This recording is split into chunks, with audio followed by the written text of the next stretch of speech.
അതേസമയം ഇൻഡോറിലെ ജയനഗറിൽ ഒരു പഞ്ചനക്ഷത്ര ഹോട്ടലിൽ ശിവ ചെക്ക് ഇൻ ചെയ്തു.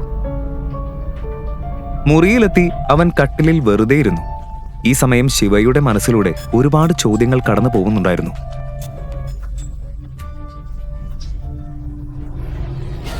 അതേ പെൺകുട്ടി തന്നെയാണോ നന്ദിനി?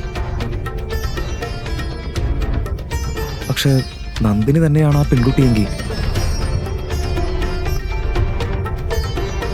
എനിക്ക് അവളെ സ്വീകരിക്കാൻ കഴിയും.